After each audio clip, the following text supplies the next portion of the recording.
Eto na yon. After mag-resign bilang membro ng gabinete as Department of Education Secretary, si Vice President Sara Duterte, bumaba na yung kanyang approval rating. Sa pinakauling survey ng SWS, Social Weather Station, mula June 23 hanggang July, ay umabot na lang ng 44%. Dati 65 or 66% yan, si Inday, ngayon 44 na lang. So anong ibig sabihin nito? Nung nakaraang 2 taon, mula nang siya ay maging Vice President ng June 30, 2022, laging mataas ang kanya mga approval rating. Maganda ang rating niya sa mga survey. Diba? Kasi kasama pa siya ng Marcos administration. Ibig sabihin, nadadala pa siya ng kasikatan at lakas ng leadership ni Pangulong Marcos, kaya tumataas din ang survey ni Inday. Ngayon na wala na siya sa gabinete at Vice President na lang, ayan na, nagsalita na yung tao. 44% na lang. Ang laki po ng naibaba. More or less, more or less 22% ang naibaba. At yan po ay lehitimong survey. Ang SWS ay isa sa mga respetadong company na nagsasagawa ng survey sa isang pampolitika noong araw pa until now. Anong ibig sabihin ito? Ang taong bayan ayaw na sa mga Duterte. At yung pagbaba ni Inday sa mga survey na yan, apektado na yan o epekto yan ng mga batikos ng mga Duterte at ng anti-Marcos camp. Dahil yung galit ng mga tao sa kanila, nagpapakita na umaalis na sila, hindi na sinusuportahan si Inday. Dahil wala namang ginawang pagtatanggol si Inday kay Pangulong Marcos at sa First Family, sa mga batikos ng kanyang pamilya at ng kanilang mga kaalyado sa politika. Yun yun. Kaya napakahirap talagang kalaban ng taong bayan. At kung hindi nila naintindihan yan, at least alam na ninyo ngayon. Pero palagay ko pa, pride yung mga yan. Hindi tatanggapin nila yung anggulo na sila si Inday kaya humihina na dahil galit ang tao sa mga Duterte, si Inday ang nagsasaper, si Inday ang tinatamaan. Kasi siya ho yung nasa gobyerno national dahil Vice President pa rin. At lalo pang hihina yan. Kasi wala na siyang gagawin eh. Yung pagiging Department of Education Secretary, yun ang bihikulo para malapit sa tao. Kasi kung mapapaganda mo ang education ng kabataan, ng bansa, kahit anong survey, panalo ka. Kung nagawa mo ang magandang edukasyon, ang problema, mahina eh. Bagsak nga sa international rating tayo eh. Wala rin na ipakitang magandang nagawa si Inday as Secretary ng Department of Education. Kaya, nung mawala siya sa gobyerno, mawala siya sa DepEd, wala nang panghuhugutan para umangat siya. Dahil yung Vice President, wala naman trabaho yun.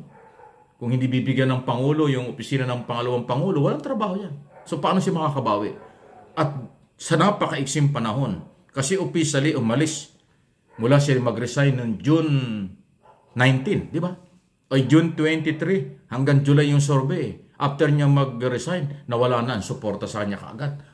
22% kaagad yung binaba. Kasi ang lumabas, 44% na lang. Sa aking pong opinion at analysis, malaking-malaki po yung epekto kay Inday Sara ng ginagawa ng kanyang pamilya at ng kanyang kaalyado sa politika ng kababanan sa Marcos administration. Iniiwan na sila at hindi dahan-dahan. Bigla kasi 22%, ang laki nun. Malaki po yun. Okay, sa survey pa lang yan. At ito, after 1 month, kasi nung mag-resign siya, mag-file ng resignation June 19. Ay ano ngayon, August na. Second week na nga ng August. Inamin sa wakas ni Inday Sara na ang dahilan kung bakit siya nag-resign, ayon, tungkol daw sa budget ng DepEd na parang ang tingin niya wala daw sa ayos. Hindi raw maganda yung General Appropriation Act, yung alignment ba or yung sistema sa budget. Nako, nagulat ako rito. Kaya hindi ko pinalampas ito eh. Hindi yata alam ni Inday na ang national budget dumadaan sa General Appropriation.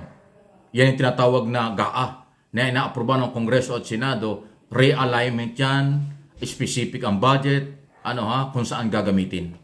Mukhang hindi yata alam ni Inday yung nasanay siya dun sa pagiging mayor ng Davao na local budget, siya yung susunod doon. Kung saan niya gagamitin ang budget ng Davao City. Kasi yun ang trabaho ng mayor. Pag kontrolado mo yung council, bahala na kayo kung ano gagamitin pagagastusan ng budget ng lokal na pamahalaan. Ay sa national hindi. Kasi national nga yan. So specific ang budget kung saan gagamitin. Mukhang yun ang ayaw ni Inday. Kasi ang sinasabi niya, mali daw yung sistema, mali yung budget ng DepEd. Parang hindi yata niya magalaw. Hindi ko alam. Bakit hindi niya alam? Abay, ganun talaga ang budget ng national. Ang Kongreso at Senado mag-a-approve niyan base sa recommendation at request ng Malacanang kung magkaano at kung ano ang priority ng Malacanang ng Pangulo. Yung pala yung dahilan Sa loob ng 2 taon, ngayon mo lang naramdaman na yung budget sa national ay iba kaysa budget ng lokal na pamahalaan.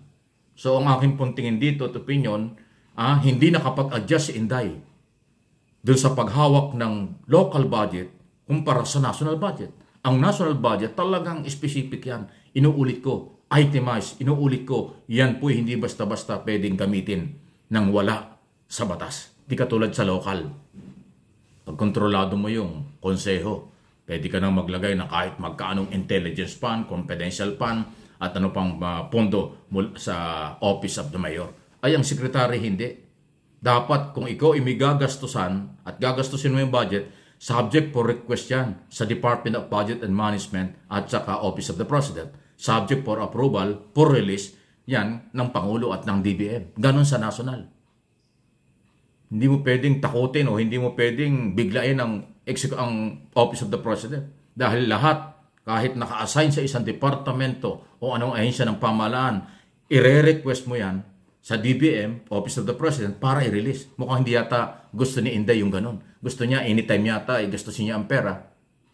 Siya magdidesisyon. Abay, hindi. Dadaan sa DBM. Yan ang malaking pagkakaiba. Merong Department of Budget and Management, Office of the President, kumpara sa local na budget na ang mayor, tawagan mo lang yung tresurero, tawagan mo lang yung lokal na opisyal, magkakaintindihan na kayo para i-release ang pondo. Ay, sa national hindi.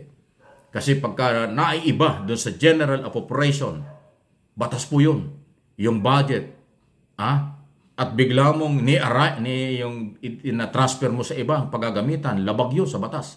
Kukwestiyonin ka ng Kongreso at Senado. Kasi ang pag-transfer o paggamit ng pera na wala sa batas, subject for approval ng Congress at ng Senate.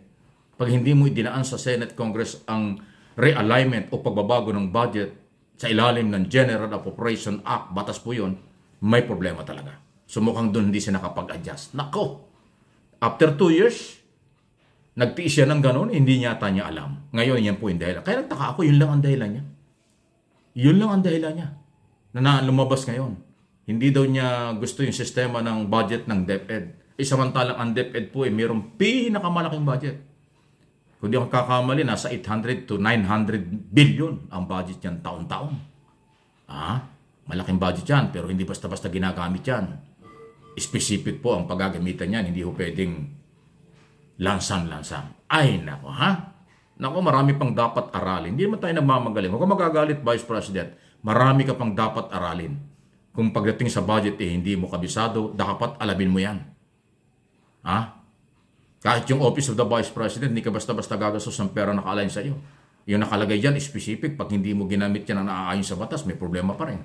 Kahit abogado ka. Ganun po. Inuulit ko, malayong malayo ang sistema sa local kaysa national pag budget ang pinag-uusapan. Pakilike lang po ng video at nang makarating po sa iba nating mga kababayan. Mga video dito po sa Mike Abe Opinions at MA Pinoy TV.